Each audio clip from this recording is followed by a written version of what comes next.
Business in the studio. Our first get-together with Representative Jeramey Anderson, District 110, Jackson County. Good morning, sir. How are you? Good morning. I'm well. How about you? It's a pleasure having you across the state and for the fine folks in Moss Point listening in, and we thank you so very, very much. Want to talk to you about a sundry of different things. Let me say this. New COVID cases confirmed in the last report, 1,196. We had 21 additional deaths. The House and Senate gavel in at 4 o'clock. And you did not win the Mega Millions, by the way. I've heard. It's $20 million is the next one. That will be tomorrow night. The Powerball, you did not win the Powerball. Somebody in Michigan won that. Oh, no. They bought the winning ticket, and I was looking at the odds are 302.5 million to 1. Sure. And she hit it. She was the only person, she was in Michigan, to hit it, and it's worth a $1.05 billion.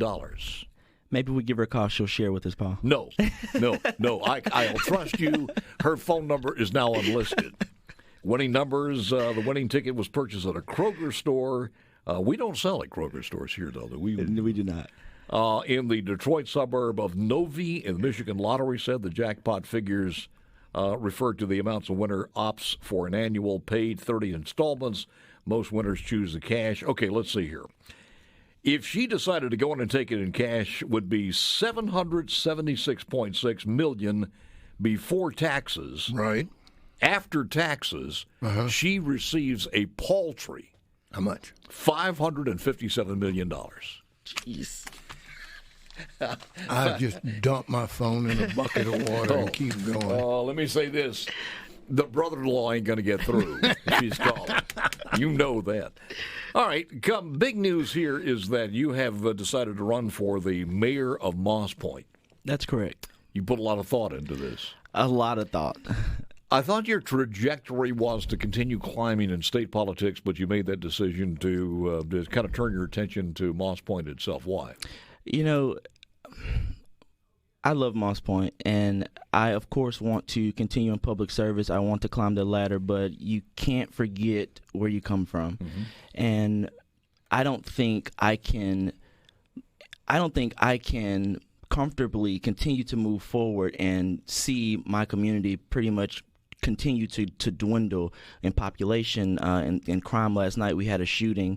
A 19-year-old male was shot down in the street, and then 10 minutes later we had another shooting across town. That's ridiculous, yeah. And it's not something we will tolerate. And so I'm returning home because there's work to be done on the ground, and I want to do it. There are a lot of people want you to be successful. Not only Moss Point, but I mean it kind of spreads out from other places like that. The last mayor, the current mayor's got some problems. That's correct. So you have anybody running with you or against you, I should say? Yeah, you know, Moss Point's mayoral field is always crowded. It's always pretty big. It's about 6 people so far. Oh, is that right? Yeah. Folks who ran last cycle, and then new folks as well. But I think we have a pretty good shot. Our message is clear. We've served Moss Point for 8 years now. I'm a 3-term lawmaker, and I will continue to serve in any capacity they elect me. What do you think? What are other mayors in these towns at the end of the term? You know, they got to make excuses, and we're going to do this, and it never happens. What do you think the magic ingredients is there? How do you bring people together? How do you actually do things that cut a crime? Isn't that it? That's what it's about? Absolutely. You know, the way to do that, Paul, is simply community engagement. You know, our motto for our campaign is restoring hope, because we see that hope has been lost, and we have this saying that once hope is lost, it's oftentimes hard to get back, but by no means impossible. And that's exactly what we see in Moss Point. Just people feel tapped out. You know, they are tired of voting for administrations that don't have their best interests, that say they do, but then get elected and they go away. And Jeramey Anderson is my guest, Representative Jeramey Anderson, District 110 in Jackson County. But Jeramey, when you start taking that to the grassroots level, on the street corner, on Oak Street, sitting on a porch with Miss Rosie, and you tell her that, we just need to get you and your neighbor on both sides of you together, we need to have some type of neighborhood organization, et cetera, then you run into the situation of reality. They're scared. That's correct. I hear people all the time. Just last night, my mom, for example, says that she goes to work and comes home, and lock her door. Yeah. She's afraid to go to the end of the road for the trash. I hear that all the time, and that's no way to live in a community that you call home. And so what I say to folks like Miss Rosie is that I understand, and it's going to take effort, but it's going to take effort on behalf of all of us. And I'm committed to moving our community forward. I'm committed to turning our community around because hope will be restored in Do you Moss have enough Point. police officers there? Do you need more? We need How way do you, more. How do you get more? Who do you go to beg for more money? Well, we don't have a 2% sales tax in Moss Point. I passed that 2 years ago. We weren't able to get it passed through referendum, but I think that was just a PR issue. Do you have any? Is it straight 7%, or do you have some locals An additional on 2. there? It's an additional 2% on prepared food. So we could use On prepared food? Yeah, we could use You some. have a tourism tax? We do not. We have a hotel tax. Yeah. And so it's just an extra $350,000 at base that we could use to alleviate some funds to move into public What's safety. the racial makeup of Moss Point? Moss Point is predominantly black. The racial makeup is about 68%. Population white. is? A little under 14,000. Under 14,000. And dwindling. There are so many things. You look at your assets and where you can build on them. That's correct. Basically, that's it. That's You correct. get people to fix up everything and make it more attractive, and you cut the crime. That's correct. And people are ready to move out of Moss Point. I've talked to folks, black, white, Democrat, Republican, and they just say, we're tired. And my thing to them is give us a year. Give us a year. Give our administration a year to turn some things around, and they've committed to that. So what top 3 objectives for the new mayor, Jeramey Anderson of Moss Point? Community engagement, economic development, and crime prevention. And a plan to get those done. All right. Yep, we have a plan. We'll release those soon. Right now, your job is as a state representative, and there are a couple of bills we want to talk about. That's correct. That you've got moving through. That's correct. Well, hopefully they move. Well, yeah, they're on the first day. They're not moving through. They're just moving. Well, they're not even moving yet, but it's coming up to that point. I think we have passed the deadline where there's only revenue bills that can be issued now. Is it? In resolutions, that's correct. And resolutions. So let's talk about the couple of bills that you have. Okay, sure. They are. So the first bill I'd like to discuss is some criminal justice reform. Mississippi does not allow folks who commit certain crimes, we call them disenfranchising crimes, from being eligible to vote.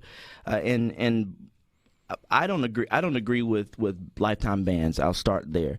But Mississippi has in their constitution, or in our constitution, that these are disenfranchising crimes. Here's the process for you to restore your voting rights. And that process is very simple. There's only 2 methods: the governor's pardon and then the legislature with a bill with your name on it. One bill with your name. That's it. Yeah. And so that may sound like, okay, that's a simple thing. Call your representative, call your senator. Well, one, that process doesn't exist.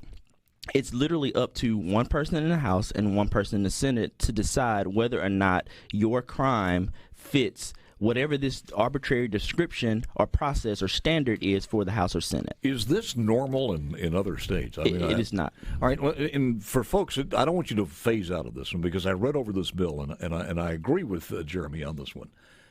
And we're not talking about murder or what are some of the restoring voters' rights? Sure. Crimes that would be forgiven in here. Sure. So the disenfranchising crimes, it removes everything except for murder and rape. You will still not be able to get those. If you were caught shoplifting, if you got into a fight or something, you were assault and battery or wrote a bad check or something like that, then you can never vote again. That is correct. But if you wanted that restored, you got to know somebody in the legislature, and they can tank you. And how difficult it is to get it restored. It's almost like boss hog politics. That's correct. It really is scary. I want to come back in a moment. We're going to break here. Sure. I want to come back, but don't look at this as white or black or brown. Look at this as just what is fair, not fair. But we'll get the number of the bill and all of that coming back with Jeramey Anderson, which I think needs to be considered by the state legislature. Back with Jeramey Anderson. Now listen to this, folks. This is a bill that, and you House and Senate members out there need to take a look at this because there's just as many white folks as black folks and brown. It doesn't really matter. But the process, go through the process. Let's just say I have a good friend of mine or calls me and said their son has been in jail for about 4 years, and he got in trouble trying to rob a bank. Bad news. He was drunk. He got in for some bad kids. All right, he's out now, and he's rebuilding his life. He's finished college. He's got a good job, and he wants to vote. What's the process that he's got to go through? Well, Paul, I'm glad you gave that scenario because you're very connected to the legislature, and so you would have an easier process, an easier route to getting a suffrage bill through the legislature than someone who may not have those connections. And there lies the initial problem. Let's just say I don't have any connections. Let's just say I'm straight Joe from Shibuya, and I'm trying to figure this thing out. So you would ask your representative or your senator to write a bill with that particular person's name on it. We'll get a bill, one page, with the name of the person. It's got to be a majority vote? Yes. Two-thirds. Two-thirds. Two-thirds. Two-thirds of the House and Senate? Well, in the committee, I'm sorry, the majority. It's in the majority. In the committee. Right. Let's start in the committee. You would get a bill with your name, your county, what you committed, and that you have met the requirements. Somebody's got to be doing some PR on that one. Right. And so you need someone to basically advocate for you, whether you're a representative or your senator, and they will go through whichever chamber. So let's just say it goes through the House. Well, first you have to get the chair on board, and the chair will decide what the standard is, because there's not a set, process per se. It's how he or she's feeling Correct. that day. So if, for example, embezzlement, let's say the chair doesn't believe that anybody that commits embezzlement should have their voting rights restored. Well, that particular year or that particular chair will not take any embezzlement suffrage bills, So he is the king and the judge and everything else. That is correct. Okay. And then if you ask any lawmaker after, let's say you get the bill into the committee and it's brought before the committee, if you ask individual lawmakers what the process is, they're going to all tell you something different.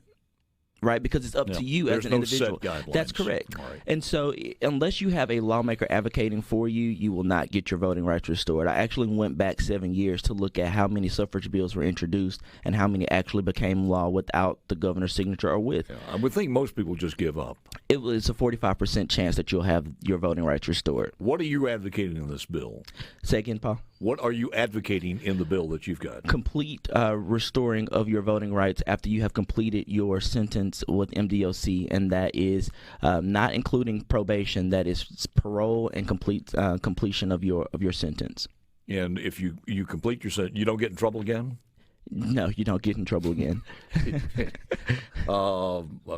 Nothing like caveats if you get a speeding ticket or something like that? Or No. So if you complete your sentence and you stay on the up and up, you can get your voting rights back. That's correct. As soon as you complete your time with MDOC. Who would designate that? You would just go and register to vote just like everybody else? Well, it's kind of the same process. MDOC will turn that list over to the Secretary of State. And that's the way it would be done. That's correct. And So that's also in the bill, Paul. Where is the bill now? The bill is in Constitution and Judiciary. And, of course, rules. One is in rules. But I serve on Constitution and Judiciary, so I'm very excited those are in there. This has to go through a concurrent resolution first. That's correct. And then it goes to the bill is enacted. That's correct. And that's because we have on. to change the Constitution. I got you. Chances of this happening are few and far between, but at least somebody's working on it. That's correct. It's double referred, so you know what that means. Well, could that not be part of the prison reform we're talking about? It could. It could very well be. When you talk about rehabilitation, reincorporating someone back into society, giving their voice back. Trey Lamar was on with me, and I didn't get a chance to ask this. This happened, I think, a little bit later. He filed a bill, 1013, Chairman of House Ways and Means.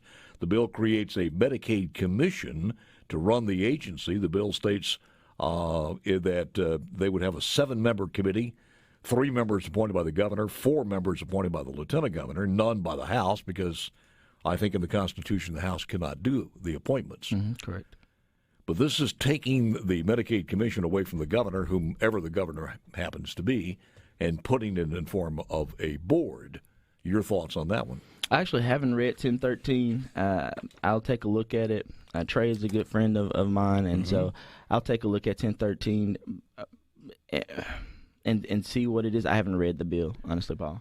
All members must have expertise in the health care or Medicaid issues.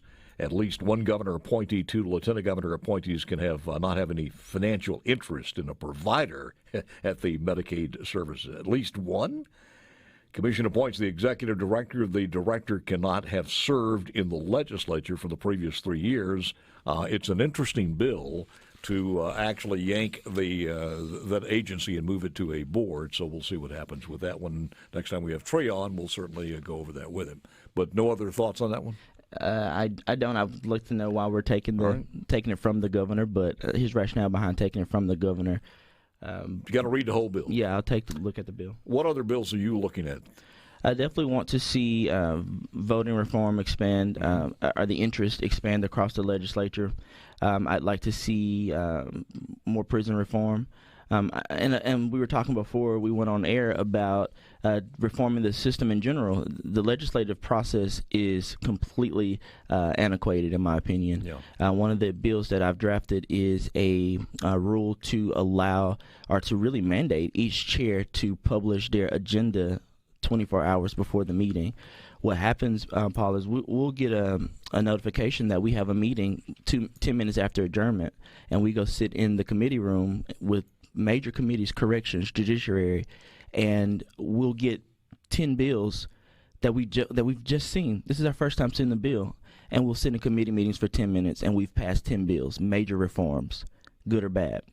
And so my colleagues, Republican and Democrat, actually just last week, Representative Scoggin and Representative Johnson on the House floor asked the Speaker, since we're doing virtual committee meetings, to mandate each chair to publish the agenda so we can make sure we have access to the bill and that we know what we're voting on for, productive conversation. We still don't have that in the House. The Lieutenant Governor has done a tremendous job in the Senate of transparency. We have yet to do that in the House. Describe the transparency in the Senate, though. They get to see it 2 days before, 5 days, or when? Yeah, they get to publish their agenda. Their agendas are published online before the meeting, and then, of course, their meetings are aired. So, basically, you have no more than a few minutes to look over that bill to see which way you're going to vote. That's correct. You're asking questions and reading the bill at the same time, and voting. And this is appropriation bills or any bills? Any bill. Was like that last year too, wasn't it? Or it has been like that the last few years. Yeah, it's been that way. It's the same way at Congress in a lot of cases, and I don't understand why. Sure, and when you talk about Congress, they have staff that could vet the bill. We don't. You don't have staff? No. Now that's not what we heard. We heard that you had an entourage. That's what we joke about sometimes. You had a chief of staff, a librarian, a PR person, an archival person? Photographer? Daily press conferences, and we always joke about that Jeramey Anderson's, we thought the entourage would be here today in the great room. No. We have good volunteers. Good volunteers. Okay, before we let you go, anything else that you want to mention? That is all, Paul. I appreciate your time, man. So you have officially qualified. Not yet. I'm headed back this week to qualify. You haven't qualified yet? That's correct. Well, you got to when? February 5th? Yes, next week. And it is for sure, though. You're not going to yank that out. No. And you're looking forward to it. I'm looking forward to it. Yes, sir. I was thinking, you guys don't have a casino anywhere around. No, we don't. Other than, Biloxi, of course, Harrison County. We'd love to have one. How far is the nearest casino? 35 minutes. Yeah. Is it possible? I mean, you guys have a right to do that there? Or? We do not. No. And that's in the state constitution, too. Yeah, we'd have to change. We'd have to change state law. It's kind of blackballed in a way, isn't it? Just a little bit. Yeah. However, we're open for business. We'd love to have it. We did mention, and there's going to be some changes on the coast too, as far as mayor is concerned. Yeah, definitely. With the mayor of Pascagoula is not running. I think there's a couple of other ones. Ocean Springs. Yeah, mayor Ocean isn't running. Springs. And then my colleague Representative Geis is also running for mayor. Is that right? Yeah, so that's pretty interesting. We wish you the best. And again, the number of that bill you said was House Bill 451 on the restoration of voting. 451, if you're interested in that. It's Jeramey Anderson's bill. Go there, look at it. HB451. It's House Concurrent Resolution number 8, I think you said, right? That's correct. I didn't mess those up, right? You didn't. All right, Job well done. I get a gold star for that. Jeramey, good meeting you, sir. Good meeting you, Paul. Don't be a stranger. Absolutely. We thank you, and congratulations, and we wish you the best. Thank you.